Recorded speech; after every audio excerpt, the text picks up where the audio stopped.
Hello everybody, Cooking with Jacob here. Today, I'm going to show you how to make potato and chicken meatball pizza. In my bowl, I have 2 cups of bread flour. You can use all-purpose flour, but I'm using bread flour. I'm going to use 0.25 ounces of active dry yeast.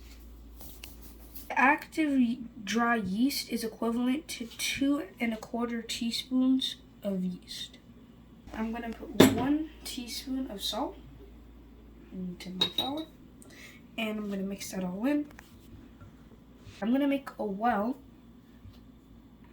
and I'm going to put 2 tablespoons of olive oil in here. And I'm going to add 1 cup of warm water. Mix it all in.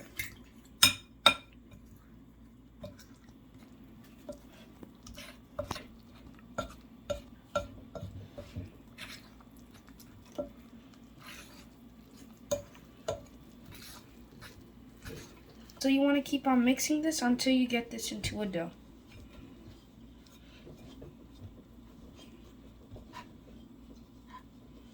So I'm finished with the dough, and I'm going to drizzle 1 tablespoon of oil over here.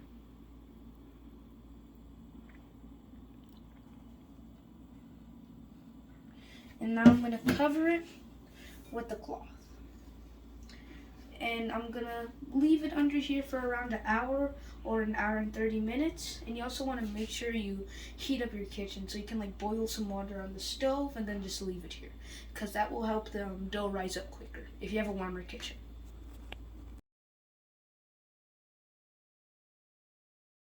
Okay, so it's been 2 hours and the dough has rose.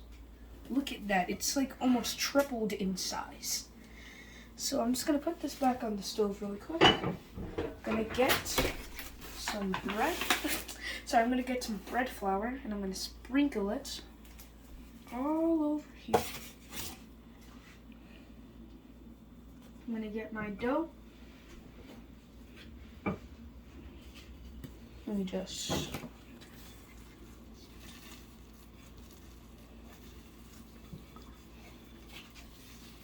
to release it.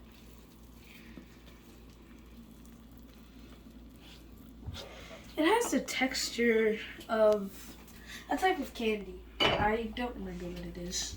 You can see that it's very soft, but don't be tempted to put flour in it because it's supposed to be that texture. So I'm just gonna cut this in 2.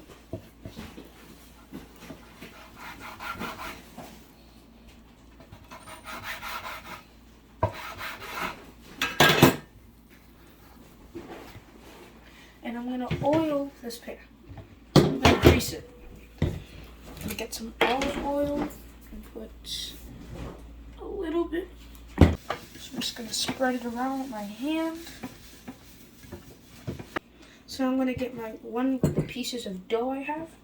I'm going to push it out to meet kind of like the size of the pan.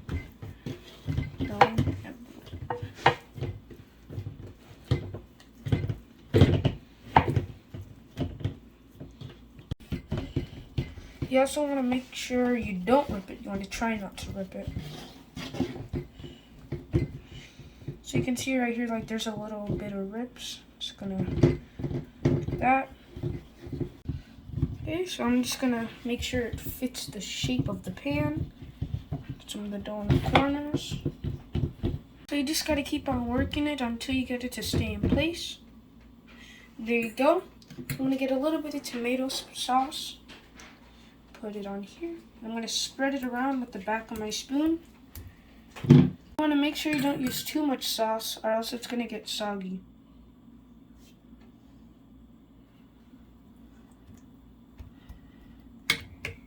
So I'm going to put some shredded mozzarella cheese on here.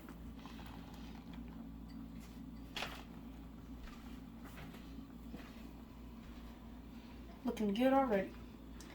I personally like my pizza really nice and cheesy, so I'm gonna layer it with cheese pretty much. I'm gonna add some thinly sliced potatoes as my toppings. don't want to put too much and I don't want to put too little. Right? I'm going to put some thinly sliced chicken meatballs.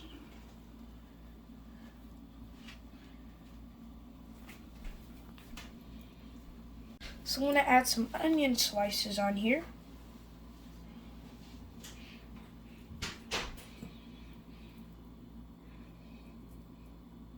I'm going to add some minced garlic. I'm going to put some fresh oregano from my garden.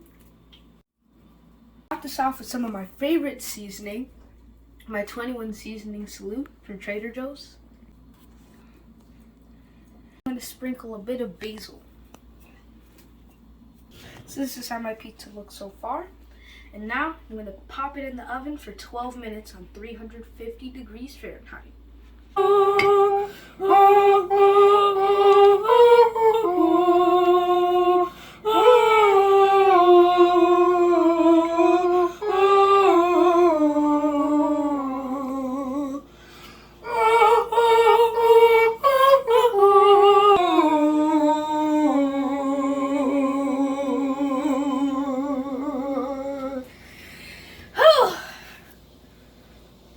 Isn't that just a nice voice warm-up? Yeah, very nice. Very good.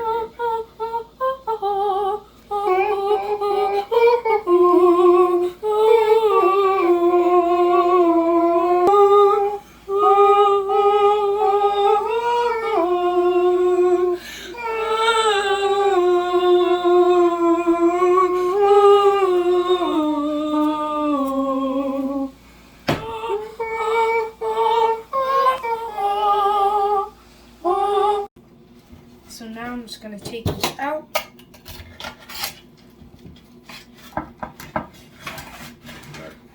There you go. So now I'm going to cut this into 4 squares because this is a square pizza.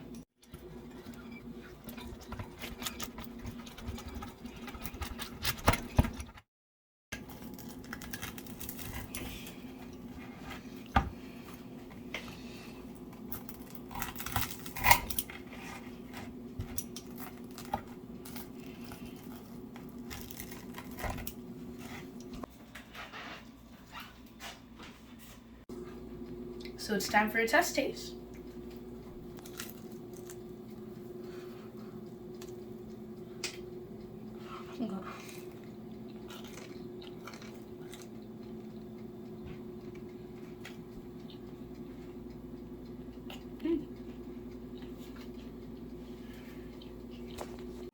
So the pizza is very well seasoned. It looks very, very good. It looks very good and it tastes very good.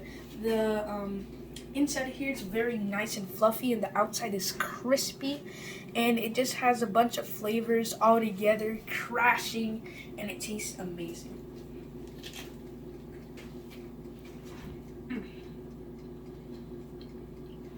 Perfect mixture.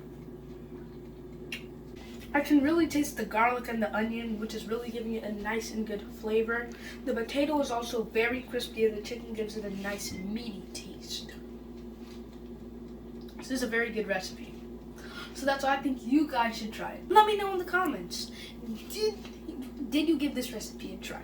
And how much do you rate it from 1 to 10? So thank you guys for watching, and I'll see you later. Bye.